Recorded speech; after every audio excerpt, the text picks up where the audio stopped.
34 of Genesis is where we are this morning. And what Moses does in the book of Genesis, as we've stressed before, is he tells a story. He is a gifted writer. He is a gifted storyteller. And what he's doing is he's emphasizing to the Israelites who would read this material after it was finished, who would hear it read, that is, they would think, or he would hope to have them to think, about their present circumstance. And he's trying to get them to connect their present circumstance with their past. And he's trying to get them to see that the people of old, Abraham, Isaac, Jacob, Joseph, and the like, were human beings. That they were not this pantheon of faithful people that we can never hope to aspire to, but they were human beings just like us that God had chosen for a special purpose. And you know that message is still relevant for us. Sometimes we will look at the great men and women of the Old Testament and we'll see them as high and lifted up. We can never hope to achieve what they've accomplished. And yet what the Hebrews writer does in chapter 11 is he takes all of those individuals that we're so familiar with from our Bible studies, and then he puts in the kicker right at the end of the chapter when he says, God having provided something better for us, we are in a better position than the people of old were in the book of Genesis and elsewhere. That's a sobering thought when you think about it. Even in spite of all of the transgressions, all of the mistakes, all of the sins that all of these individuals made, God still exalted them. And in spite of all the transgressions, all the mistakes, and all the sins that we can commit, if we remain faithful to the Lord is going to exalt us as well. And that's going to be amplified over the next several chapters as we continue here in the book of Genesis. And in Genesis chapter 34, what Moses does is he is now going to show us the dark side of the tribes of Israel. The tribes of Israel right now, as Moses is writing this, they're in the wilderness. They're in the wilderness wandering because of the fact that they did not trust in God. And so God condemned them to 40 years of wilderness wanderings.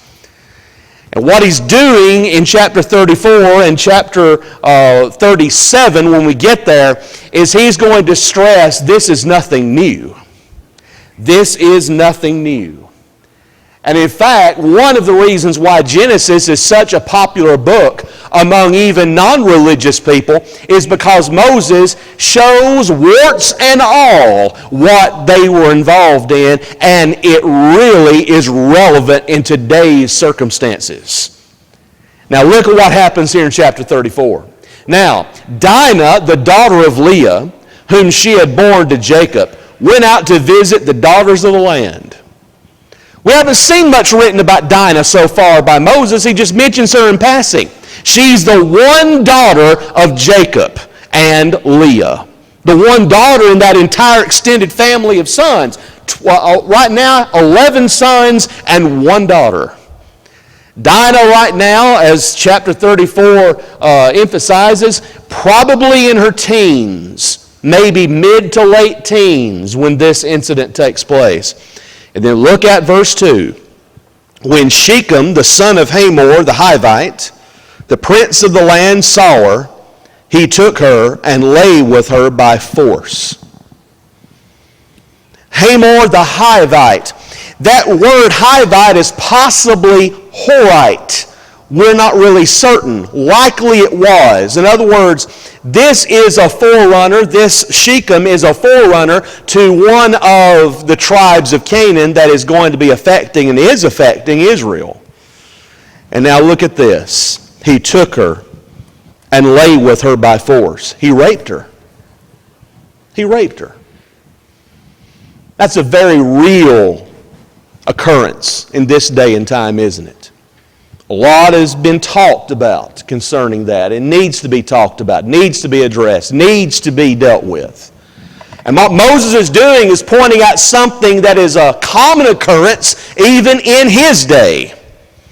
And he just sort of shocks the reader when he just matter of fact says this. And now watch what happens. he was deeply attracted to Dinah, the daughter of Jacob, and he loved the girl and spoke tenderly to her. That's after the fact. Oh, I've had a change of heart. Yeah, you still did it. It's still wrong. What you did was still wrong in the sight of God. And now he's wanting to make up for it. Well, he has sincere feelings for her, but still, it was originated out of sinful circumstances. So Shechem spoke to his father Hamor, saying, "Get me this young girl for a wife." He's wanting to make it right. He's wanting to make it to where she wants to be with him. Still doesn't take away from what Moses said in verse 2. The circumstance originated by his forcibly taking her. Verse 5, now Jacob heard that he had defiled Dinah his daughter, but his sons were with his livestock in the field. So Jacob kept silent until they came in. Now, the reason why he inserts this, why Moses mentions this, is because when the boys, we'll say about it that way, when the boys were out in the field, they would be out there for several days. So it's not just a day and they work and they come back. They're out there for several days and nights. And then after they get through everything they're doing in the field, they come back in. So Jacob waits until they come back before he breaks the news to them. And he wants everybody to come back in so they can have a show of family strength when he does reveal what took place. Then, verse 6, Hamor, the father of Shechem, went out to Jacob to speak with him. So the father of the prince that instigated this sorry episode goes to the father of the daughter, and let's just work this out man to man. We can work out something, can't we? You can just see that taking place. So Hamor is out there speaking with Jacob, and the verse 7 says, now the sons of Jacob came in from the field when they heard it. So what that indicates to me, at least, is that they overheard the conversation between Hamor and Jacob. Jacob was going to break the news to his sons in private, but yet they overheard this conversation that the two patriarchs, or the patriarch has with the king, and what happens? And the men were grieved. And they were very angry because he had done a disgraceful thing in Israel by lying with Jacob's daughter. For such a thing ought not to be done. Two things about that verse. Number one, this is the first time you see the word Israel used in the collective sense. This is the first time that Israel is used for the entire community. In this case, Jacob and his sons. Israel, he says, done a disgraceful thing in Israel. Not to Israel, Jacob, but in Israel. That is the community as it stands. And then Moses inserts his comment right there at the end, his inspired comment, for such a thing ought not to be done. Moses emphasizes, if you haven't caught the force of it, Moses stresses once again what Shechem did, all the way back in verse 2. Taking her by force and laying with her. Such a thing ought not to be done. He's stressing that. What happened originally was sinful, and it was disgraceful. But watch what develops. Verse 8. But Hamor spoke with him, saying, the soul of my son Shechem longs for your daughter. Please give her to him in marriage. Intermarry with us. Give your daughters to us, and take our daughters for yourselves. Do you think that that's not a very real threat to Israel as they would be reading this or having it read in their hearing? Do you think that they are already facing the prospect of the tribes of Canaan reaching out to them saying, intermarry with us, let's coexist because we can get along? Oh yes, that is a very real problem for Israel. And it's going to be an ongoing problem for Israel. It's going to contribute to a lot of the problems of the northern kingdom especially, and even the southern kingdom. What Moses is doing is he's saying all of this originates way back in the patriarch's day. And so the thought here is that this is totally unacceptable. What Hamor is calling for, the amalgamation of the tribes between the Canaan, or between their tribes and Israel's sons, is completely out of bounds. Notice, thus you shall live with us, and the land shall be open before you. Live and trade in it, and acquire property in it. It's going to be great. He's trying to paint this in as rosy a picture to Jacob or to Israel as he possibly can. If you simply intermarry with us, let your sons intermarry with our daughters and the like, it's going to be great economically. It will have peace and prosperity for everybody. But Moses is still stressing the fact that this thing is unacceptable. This thing is not as it should be. Shechem also said to her father and to her brothers, if I find favor in your sight, then I will give whatever you say to me. Ask me ever so much bridal payment and gift, and I will give according as you say to me, but give me the girl in marriage. He says, whatever I need to pay, I'll pay it. Whatever I need to give to you, I'll give it. I just want Dinah. That's bottom line for him. Remember again, verse 2 says he took her by force. That's wrong. That is shameful. Now he's wanting to fix it, as it were. He thinks he's deeply in love with her. Moses doesn't comment. He just tells what Shechem says. The bottom line, as Moses has already stressed, is what happened was wrong. And what's being proposed, the intermarriage among all of the peoples, is wrong. Now notice verse 13. But Jacob's sons answered Shechem and his father Hamor with deceit, because he had defiled Dinah, their sister. Now, what Moses does is he shifts the focus in this chapter. He's talked about it from the max level, from the macro level, that is Jacob and Shechem and Hamor. And now he's focusing down more of a micro level. He's coming down to the sons, the brothers of Dinah. These brothers, these 10 brothers, or 11 brothers I should say, these 11 brothers are now going to come together. That is, they're going to start collaborating with each other. Now, we don't know if Joseph was a part of this, that is, if he agreed to this. He's not mentioned. We assume that at least he was in the conversation, but Moses doesn't really tell us. We do know that at least 10 of the sons, 10 of the brothers were in on this because of what Moses later would say. So they're going to answer with deceit. The reason is he had defiled Dinah. They can't forget this.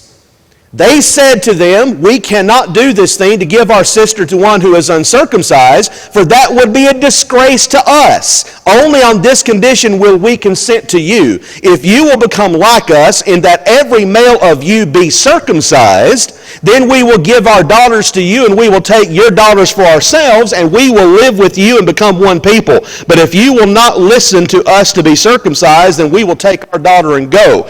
So the plot begins among these boys, these young men, these brothers. They've got something in mind. Say, okay, we'll agree to you on this condition. All your males have got to be circumcised. Else, no agreement. Now, what is it that the people do not know that are going to be circumcised? It's the fact that when an adult male is circumcised, there's about 2 or 3 days at least where he's got to recuperate from that procedure. And he's not going to be in any shape to fight. Do you see where this is headed? Of course. Watch this. Now, their words seem reasonable to Hamor and Shechem, Hamor's son. They're so focused on wanting this thing to be agreed to that they don't see the potential problem afterwards. And so they agree to it. The young man did not delay to do the thing, that's circumcision, because he was delighted with Jacob's daughter. Now, he was more respected than all the household of his father. So Hamor and his son Shechem came to the gate of their city and spoke to the men of their city. Now, the gate of the city in ancient times was a place where public meetings took place, where official and legal transactions were held. And so this is an official meeting place. And he says, these men are friendly with us. Therefore let them live in the land and trade in it, for behold, the land is large enough for them. Let us take their daughters in marriage and give our daughters to them. Only on this condition will the men consent to live with us, to become one people, that every male among us be circumcised as they are circumcised. Will not their livestock and their property and all their animals be ours? Only let us consent to them, and they will live with us. He's exaggerating the prospects of material gain to sweeten the pot for the people, for the men particularly. He says, let's just do this one thing. Let's just agree to be circumcised, and everything's going to be great from here on out. All who went out of the gate of his city listened to Hamor and to his son Shechem, and every male was circumcised, all who went out of the gate of his city. So the procedure takes place. To every male of the city. Now watch what happens.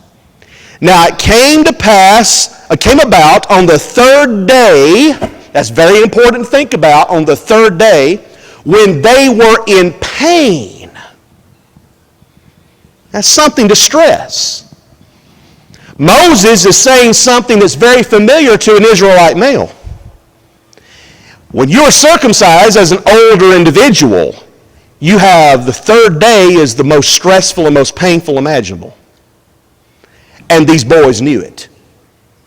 Notice that two of Jacob's sons, Simeon and Levi, Dinah's brothers, each took his sword and came upon the city unawares and killed every male.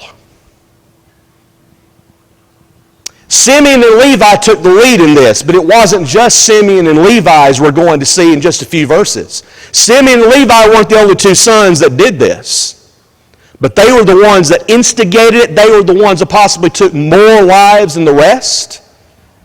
So they come in on that third day, that painful day for all these men of the city, and they just clean house. They just clean house. Moses is matter of fact about it. Moses describes this atrocity, and that's all you can say that it is. He describes this atrocity in matter-of-fact language. Now, that doesn't take away from the fact that what Shechem did was wrong and sinful, and what he proposed to do was sinful. But it doesn't justify what Simeon, Levi, and the rest of the sons did. Notice, they killed Hamor and his son Shechem with the edge of the sword, and took Dinah from Shechem's house, and went forth. Jacob's sons, that's the rest of the brothers.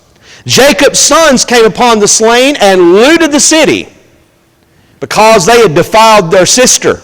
They took their flocks and their herds and their donkeys and that which was in the city and that which is in the field, and they captured and looted all their wealth and all their little ones and their wives, even all that was in the houses. Now, you would think that Jacob's reaction would be shock. You would think that Jacob's reaction would be outrage. Watch what he says. Then Jacob said to Simeon and Levi, you have brought trouble on me by making me odious among the inhabitants of the land. What a reaction. That's too mild. Very much too mild a rebuke. But then he says further, among the Canaanites and the Perizzites, and my men being few in number, they will gather together against me and attack me, and I will be destroyed, I and my household. He's concerned about a counterattack. He's not concerned about what the boys did. He's concerned about a counterattack by the Canaanites and Perizzites. But notice what they said in response, verse 31. They said, should he treat our sister as a harlot? These young men, and they were young, probably in their somewhere in range from their teens to early to mid-20s at this point. They were young, they were defiant, they were impenitent, they were burning with anger and disgust still at what had happened. And this sort of gives a foreshadowing. Moses is good about doing this. Moses foreshadows what's about to take place down the road. So when we come to the story of Joseph, and we've already seen what these boys have the potential to do, and what's also going to happen in the chapter previous or right before Joseph, when we see what they have in their hearts that they can do, when it comes to Joseph and what happens with him, the drama and the suspense and the tension is just ramped up to the nth degree. Because we already know these boys can murder without compunction. We already know their capacity of hatred and of anger. We already know what they can do if they're motivated enough in their rage. And so when you come to the story of Joseph and see what happens with him, you're just sitting on the edge of your seat and you're thinking, what are they about to do? Moses is a master at telling the story and doing it through inspiration. Any questions, comments before we move into chapter 35? All right, we'll get into chapter 35. Then God said to Jacob, "Arise, go up to Bethel and live there, and make an altar there to God who appeared to you when you fled from your brother Esau." In other words, do as you did then. Make an altar to the Lord. So Jacob said to his household and to all who were with him, "Put away the foreign gods which are among you, and purify yourselves and change your garments." All of a sudden, Moses drops that one on us. In Jacob's household, you've got people that still have foreign gods. Now, we're not talking about a huge statue. No. We're talking about little figurines, possibly no bigger than this, that would be put in different places in the house where they would be worshipped. In fact, archaeological digs in Palestine have unearthed many examples of household deities. That is, from the time of the divided kingdom. We know that those household deities were no bigger than possibly this size. So that's what we're talking about, these household gods. These foreign gods to which he's referring are these figurines in the shape of Baal or in the shape of all these other gods that were worshipped. And they had taken them all the way from Ur the Chaldees in that region. Remember, Jacob had gone all the way over there to get his wife. And you remember Rachel sitting on the place where the deities were, where the gods were? That's the symptom of the larger problem. When they left that area, they took some of those foreign gods with them, and possibly they had acquired some since they had been in the region. So what does that have as far as significance with Israel? When Moses writes this, and when the Israelites hear it read in their presence, or if they read it themselves, they will see this and it will jump out at them. Put away the foreign gods. Do you think that was still a problem in Moses' day? You better believe it was. You better believe it was. Because after they left the land of Egypt, and before they were in the wilderness wandering, they had taken foreign deities, that is Egyptian deities, with them into their journey. And by the time they come to the promised land, some of them still had those Egyptian deities with them as they entered in. That was a constant problem for Israel, their idols. The prophet would say later that there was an even bigger problem. Not just the idols that they were actually literally worshiping, there were idols in the heart. Idols in the heart. Do you think we've got that kind of a problem today? Oh, yes. You better believe we do. We don't have idol gods of stone and gold and brass and wood that we're actually bowing down to worship to in a literal sense, but we've got idols. You better believe it. There's the idol of recreation. There's the idol of work. There's the idol of family. There's the idol of you name it. This society has more recreational time than any in our history. And we've got exposure to more things, both good and bad, because of the internet and telecommunication and technology than any time in our history. And so the opportunity to have idols in our heart is bigger than at any time that we can think of. So this problem is not just limited to Jacob and his sons. This problem is not just limited to Israel in Moses' day. This problem is with us as the Lord's church. We've got idols that we need to put away from us. Now, don't get me wrong. There are things that are not wrong in and of themselves. The things that I mentioned, recreation, job, family, all of those in and of themselves are okay. But when we elevate that to a position above God, we've made it an idol. We've got to be careful that we don't fall into that same trap. So what Jacob is telling his sons and all of the people in his party is, put away that. Purify yourselves. Change your garments. In other words, rededicate yourself is what he's telling them. And let us arise and go up to Bethel. And I will make an altar there to God, who answered me in the day of my distress and has been with me wherever I have gone. Bottom line, Jacob was a truly changed man for the better. Yes, his response to his sons was tepid at the end of chapter 34. Perhaps he was in shock. Moses doesn't really tell us exactly why he reacted like he did. Perhaps he was stunned at the ferocity of what they did. For whatever reason, Jacob possibly thought that his sons were young enough that they could change as he had changed. He remembers his own life, his own experience, how he had deceived his own father with his mother's help, how he had to go all the way to Laban to get his wives, and how all of that changed him for the better. He met God. The promise was reaffirmed to him. He has seen how God has blessed him wherever he's been. He is not the young man that was more than willing to deceive his own father. He's truly changed for the better. So they gave to Jacob all the foreign gods which they had, and the rings which were in their ears. And Jacob hid them under the oak which was near Shechem. Now, the rings in their ears, that applies to both male and female. Both male and female were wearing jewelry, but this wasn't just ordinary jewelry. No. This is in connection with worshiping foreign gods. Likely, these rings were amulets. Amulets that could be worn with an inscription on those amulets. Those amulets that had the inscription would be dedicated to a foreign god in connection with worship.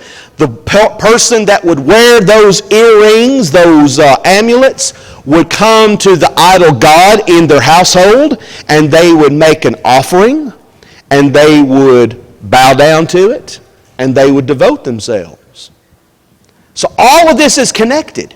Notice that Jacob does not destroy all of this. He hides them.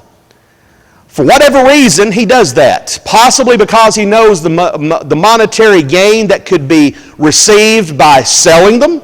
We don't know. Moses doesn't tell us. But he just puts them away from them. As they journeyed, there was a great terror upon the cities which were around them, and they did not pursue the sons of Jacob. The King James Version says, the fear of the Lord came upon the inhabitants of the land. I like that rendering better than what the New American Standard Version does, because it specifies why they were afraid. The fear of the Lord, the terror of the Lord. You'll see that repeated when Israel goes into the land of Canaan to take it over. The fear of the Lord comes upon the inhabitants of the land. Moses doesn't tell us the specifics of this, but in some way, God causes the people to be fearful of Jacob and his sons and their party as they're coming in. So they don't stand up against them. They don't resist. He built an altar there and called the place El Bethel, because there God had revealed himself to him when he fled from his brother. God, the house of God. El Bethel. El indicating the Hebrew word Elohim, one of the words for God. El Bethel, God, the house of God. So he fulfills his promise. He keeps his promise that he had made all the way back in chapter 28. He does exactly what he had told God that he would do. Now Deborah, Rebekah's nurse, died, and she was buried below Bethel under the oak.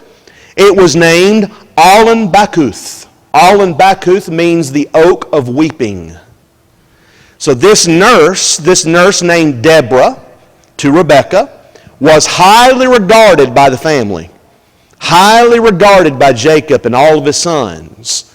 a trusted, devoted member of the clan, and she is given a burial worthy of her service. Then God appeared to Jacob again when he came from Padanaram, and he blessed him. It says he came to Jacob again. The implication is, as he had come to him in chapter 28, he now appears to Jacob again the same way. Remember the ladder and what all took place. So God appears to him in that similar fashion. God said to him, "Your name is Jacob. You shall no longer be called Jacob, but Israel shall be your name." Thus he called him Israel. Israel. Now Jacob is living up to his name.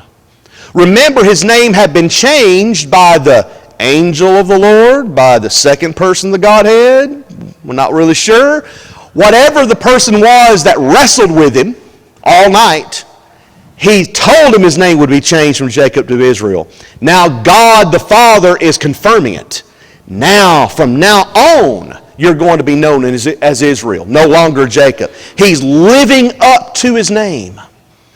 He's come all the way from that young man that was so willing to do his mother's bidding and deceive his father for his birthright, and they had to flee from the face of Esau all the way to Laban, and went back and forth with Laban about whether or not he could marry Rachel, and went through some deception and was deceived himself. But now he's come all this way in his journey.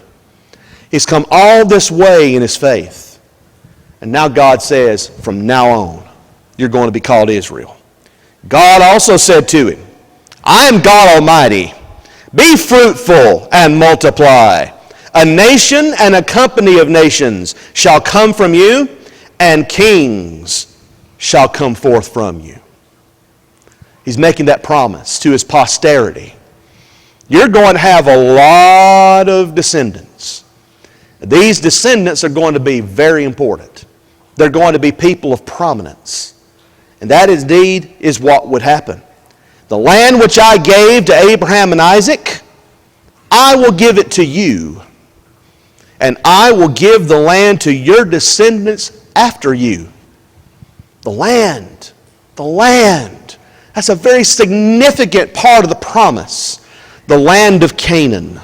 That strip of land right next to the Mediterranean Sea, just to the west of the Jordan River, that strip of land from Dan to Beersheba, as the Old Testament would put it.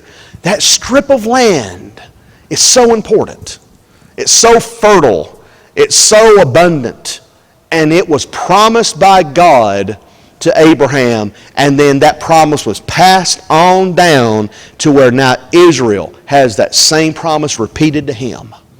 It's going to be yours, and your descendants are going to have that land. Now Israel is told this, and it's going to be a long time before he sees it fulfilled in his lifetime. That is, at least partly fulfilled. He may go through some times where he thinks that land's never going to be his.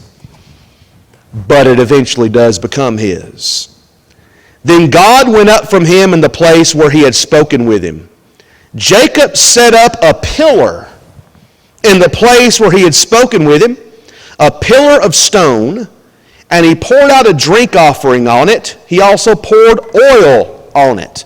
This pillar, this stone, is a pillar of remembrance. This pillar of remembrance is erected. He pours oil on it. And this is not just some everyday oil that you use in cooking. This is an expensive oil that he's pouring on it. And then he pours a drink offering on it. You can imagine in your mind when Jacob's doing this, when he pours the drink offering on the pillar and then he pours the oil on the pillar, that oil would be aromatic. That oil would immediately inflame your senses. You would smell it from a long distance away. It would soak into that pillar of remembrance, so that when someone would come by that pillar, they would immediately smell that smell. It would be there for a long, long time. And they would know what that pillar is there for. A pillar of remembrance dedicated to God. So verse 15, Jacob named the place where God had spoken with him Bethel.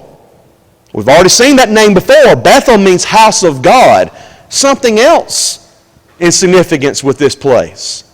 This place where Jacob is, where he sets up the stone of remembrance, is close to a place that we would be familiar with in our New Testament studies, Bethlehem.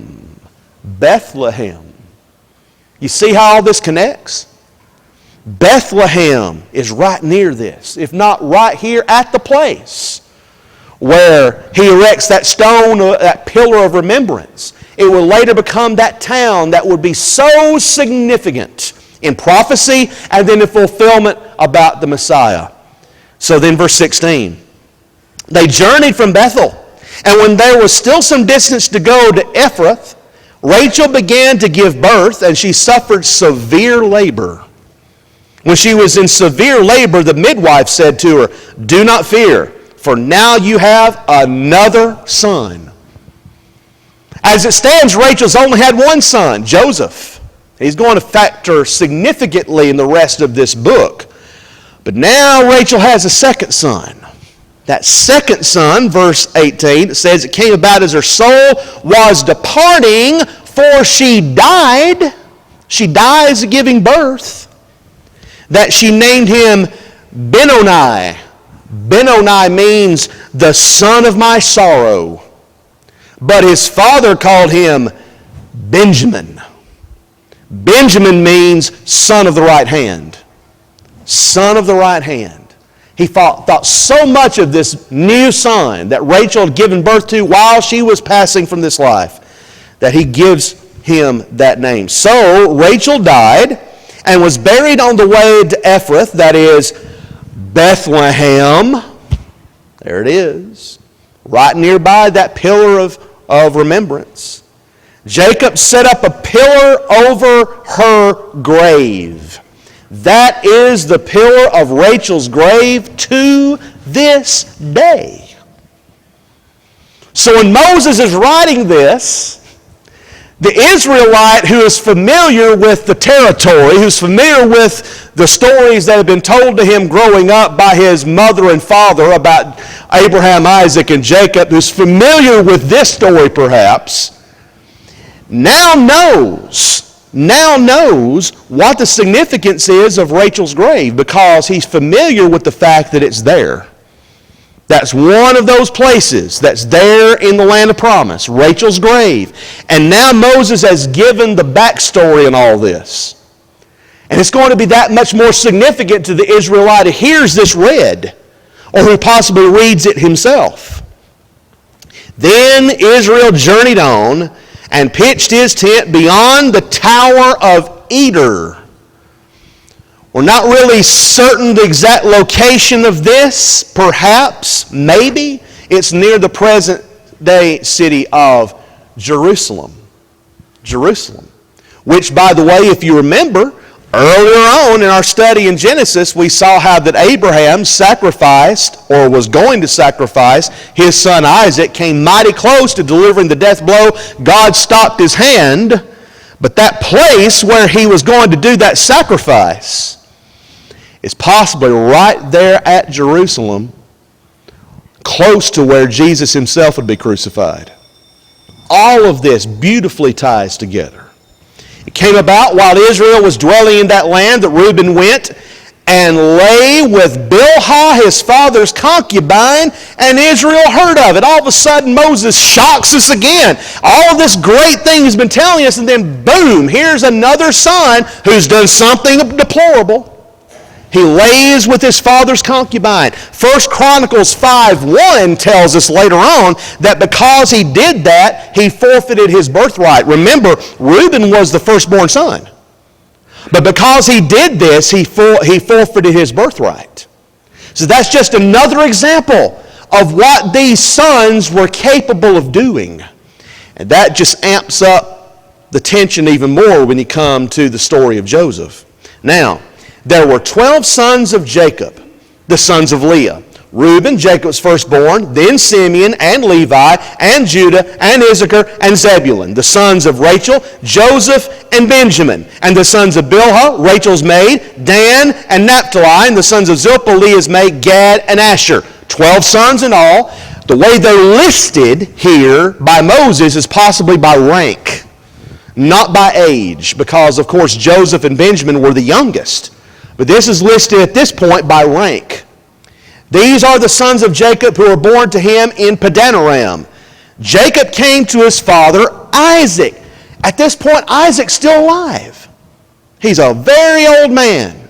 He's still living. Jacob comes to visit at Mamre of Kiriath Arba, that is Hebron, where Abraham and Isaac had sojourned. So he takes his time to visit his father, who he knows is in his last days. Now the days of Isaac were 180 years. Isaac breathed his last and died, and was gathered to his people, an old man of ripe age. And his sons Esau and Jacob buried him. So Esau and Jacob come together once again to bury their father. Now notice how Moses describes Isaac's age. He's 180.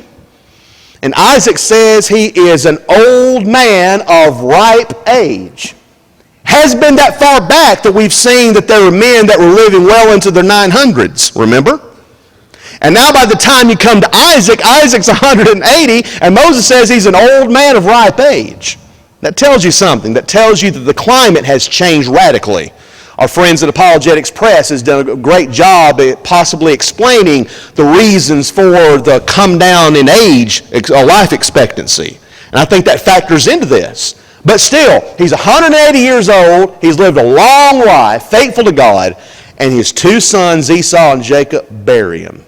So, what we're going to see beginning next week is a sort of an interlude. You know how you'll have an intermission in a movie? So you used to have intermissions in movies, not so much now. You'll have an intermission or interlude or maybe a commercial break. Well, it's not that, but you still have an interlude here beginning in chapter 36, going through chapter 37, and that where Moses sort of pauses his narrative. And then he resumes it when he comes to Joseph. So he's a master storyteller at that, but we're going to see some significant things develop before we get to that point. So next week we will resume our study in Genesis